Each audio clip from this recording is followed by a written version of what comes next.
All right, navigating all that legal stuff. Welcome back, business owners. It can be a hassle for sure. Here to make sense of it all, simple advice to follow. Michael Pike, a managing partner at Pike and Lustig. And let's get started. Here we go. Suggestions you have. Let's not spend what you don't have, right? If you're just starting a business, you want to make some profit, hopefully, eventually, right? You want to make some profit. Spending what you don't have can lead to a number of things. If you're a tenant and you're spending what you don't have, your costs exceed your revenue, you're going to be looking at eviction. Yeah. So you want to avoid eviction at all costs, and you want to make sure that you're spending within bounds. Okay. You have to protect your belongings, too, getting the right insurance. But, like, how do you know what's good and what isn't? So every business is different, but general liability insurance is very important.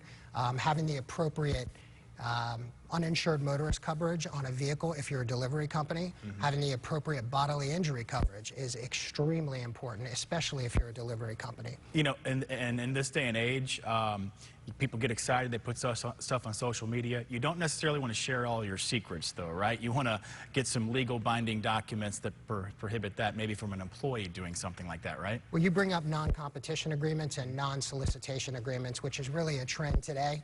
I represent a number of businesses in the state of Florida, and you want to protect your trade secrets. You want to protect your customer list. You don't want an employee to be able to leave your business and then take with that person all of your customers, your databases, as well as your employees. So you want to enter into a non-competition agreement. Okay, and an operating agreement, just an overall, here's how we do things, other than just maybe a loosely said thing, but a written down something. That's important too, right? It's very important. So in the event that you have a partner or a shareholder, you always want to have some sort of operating agreement in place that kind of gives the lay of the land as to how that business is supposed to be operated by and through its members, because a business can only operate through its employees and through its partners and or members. So that will lay out the avenue in which the business is to travel. Perhaps there's somebody out there that's ready to dive into these waters of creating their own business. You've done a lot of these.